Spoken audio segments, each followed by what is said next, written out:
What if I told you that every time you indulge in this habit, you are surrendering your power? Not just physical energy, but your willpower, your ambition, your drive. The very essence of what makes a man strong. You've been told it's normal, harmless, even healthy. But what if that was a lie? What if every moment of indulgence was another step toward weakness, mediocrity, and self-destruction? The ancient Stoics believed that self-mastery was the foundation of greatness, that a man who cannot control his desires is a slave, chained not by external forces, but by his own mind. Marcus Aurelius, one of the greatest emperors in history, warned against being ruled by pleasure, for it leads to a life of regret.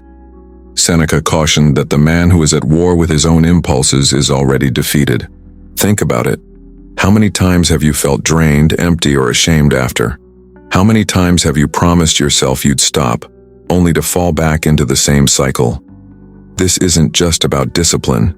This is about reclaiming your power, about breaking free from the invisible chains that hold you back from becoming the strongest version of yourself.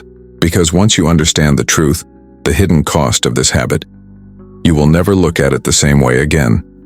And once you master it, you will unlock a level of clarity, confidence, and control that most men will never experience.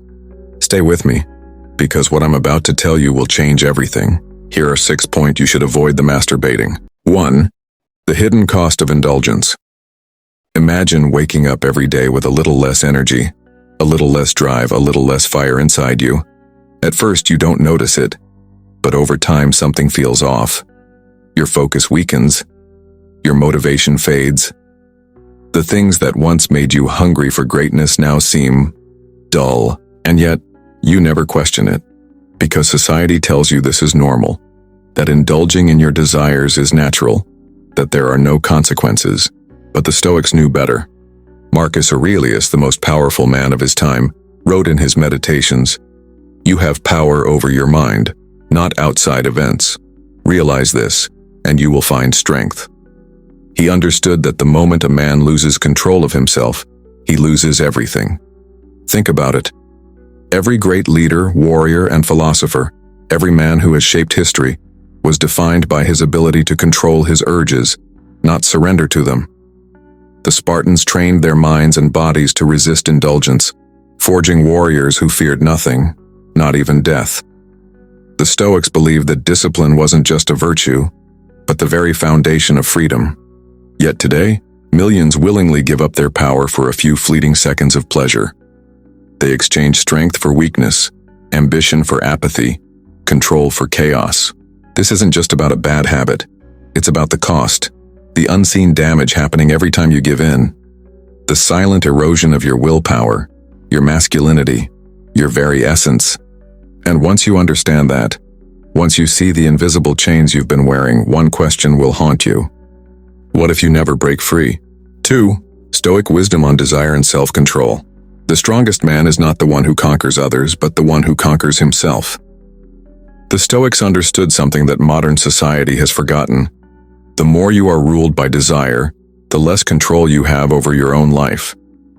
The man who cannot resist pleasure is a slave, not to an external master, but to his own impulses. Epictetus, a former slave who became one of history's greatest philosophers, warned, "No man is free who is not master of himself." To the Stoics, freedom wasn't about wealth, status, or power. It was about dominion over the self. Because a man who cannot say no to his urges is not in control. His mind is hijacked. His will is weak. Think of the great men throughout history. The emperors, the warriors, the philosophers. Do you think they allowed themselves to be consumed by fleeting pleasures? Or did they rise above them, forging an iron will that made them unstoppable? The modern world is drowning in distractions, cheap dopamine, endless stimulation, instant gratification. It teaches you to chase pleasure, not master it. And every time you give in, you lose a fraction of your strength. But here's the truth. Desire is not the enemy. Submission to desire is. A Stoic does not suppress his urges. He understands them, controls them, redirects them into something greater. And that is where true power lies. Because when you learn to control your desires, you gain something most men will never possess: absolute self-mastery. 3. Dopamine and the illusion of satisfaction. What if I told you that the pleasure you're chasing isn't real? That the satisfaction you feel after indulging in your desires is nothing more than an illusion, one designed to keep you weak, distracted, and trapped in an endless cycle. This isn't just philosophy. This is neuroscience. Every time you give in to a craving, whether it's scrolling endlessly, binge-eating junk food, or indulging in explicit content, your brain releases dopamine, the neurotransmitter responsible for pleasure and reward. At first, it feels good. But here's the trap. Dopamine doesn't bring fulfillment. It only makes you crave more. Like a rat in a lab experiment, pressing a lever for a hit of artificial pleasure, you become addicted, not to the reward itself, but to the chase.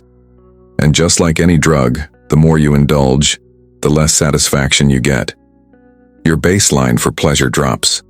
Your motivation for real accomplishments fades. What once excited you now feels dull. The Stoics understood this centuries before modern science caught up. Seneca warned, "It is not the man who has too little, but the man who craves more, who is poor." When you seek pleasure without purpose, you are never satisfied. You are always left empty, needing another hit. But here's the truth the world won't tell you. The more you chase pleasure, the less you experience it. The more you delay it, the stronger you become. So the question is, will you remain a slave to your impulses, or will you take back control? 4. The slave versus the master. There are two types of men in this world, the slave and the master. The slave is ruled by his desires. He wakes up and reaches for his phone before his thoughts are even his own. He seeks comfort, pleasure, and escape. He lives reactively, drifting from one impulse to the next, never questioning the chains that bind him. He tells himself he's free, yet he cannot go a single day without indulging in his weaknesses. The master, on the other hand, controls himself. He does not act on impulse, he acts on principle. He understands that true power is not found in momentary pleasures, but in dominion over the self. He does not seek comfort, he seeks greatness. Marcus Aurelius understood this well. He wrote, "If you are distressed by anything external, the pain is not due to the thing itself, but to your estimate of it. And this you have the power to revoke at any moment. A man who needs pleasure is weak. A man who can take it or leave it at will is free." Think of the greatest warriors, philosophers, and leaders in history. Did they achieve mastery by indulging in every whim? Or did they forge themselves through discipline, restraint, and an unbreakable will? This is the dividing line, the test of a man's character. Do you rule yourself, or are you ruled by something else? 5. The path to true power. Power isn't given, it's taken, not from others, but from yourself. From the weak version of you that seeks comfort over challenge, pleasure over purpose, distraction over discipline. True power doesn't come from money, status, or dominance over others. It comes from the ability to control yourself when every force in the world is trying to make you weak. The Stoics understood this. Marcus Aurelius ruled an empire, yet he placed no value in external power. He knew that the only true power is mastery over one's own mind. Ask yourself, when was the last time you truly resisted temptation? Not for a few hours, not for a day, but long enough to feel your inner strength return, to feel the fire inside you reignite. Every time you say no to indulgence, you reclaim a piece of your power. Every time you refuse to be ruled by impulse, you sharpen your mind like a blade. Seneca warned, "No man is free who is a slave to his body." If you cannot control your urges, you are not in control. But the moment you take command, everything changes. Your energy, your confidence, your focus, they all return, stronger than ever. This is the path to true power. Not giving in, not being weak, but standing firm even when every part of you wants to surrender. The world is full of men who let their desires rule them, but you will be different. Because now you know the truth. The only way to be free is to master yourself. 6. The man you were meant to be. Look in the mirror, do you see him? Not the man you are now, but the man you were meant to be. The one buried beneath years of distraction, indulgence, and wasted time. The one who is focused, disciplined, unshakable. The one who commands his own destiny instead of being dragged through life by impulse. That man is waiting, but he will not wait forever. Every choice you make is a step toward him or away from him. Every time you give in to weakness, he fades. Every time you choose discipline over indulgence, he sharpens. This is the battle you are fighting every single day. A battle not against the world, but against the lesser version of yourself. The Stoics knew this struggle well. Epictetus was born a slave, but he died free, not because his chains were removed, but because he mastered himself. He understood that true strength isn't about what you have, but what you can resist. And that's the test in front of you now. Will you continue living as a slave to your desires? Or will you become the man you were destined to be? The man who is in control, the man who commands his will, the man who stops waiting and starts becoming. The choice is yours. But remember this, every moment of weakness steals from your future. Every moment of strength builds it. Now ask yourself, who do you want to be? Power, mastery, freedom. These are not given. They are earned through discipline, through restraint, through the relentless pursuit of self-mastery. The man who controls himself controls his destiny. The man who gives in to his desires becomes a prisoner of them. The choice has always been yours. Marcus Aurelius once said, "You have power over your mind, not outside events." Realize this, and you will find strength. You don't need more motivation. You don't need external validation. You need control. And the moment you decide to take it back, everything changes. So now I ask you, who will you be? The man who is ruled by his urges? Or the man who commands his own life? If you're ready to reclaim your power, start now. Drop a comment below.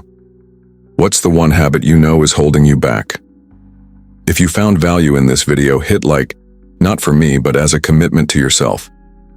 Subscribe for more insights on Stoicism, discipline, and the path to true strength. And if you're ready to go even deeper, watch this next video on how Stoicism can help you destroy weakness and unlock unshakable confidence. The path is clear. Now walk it.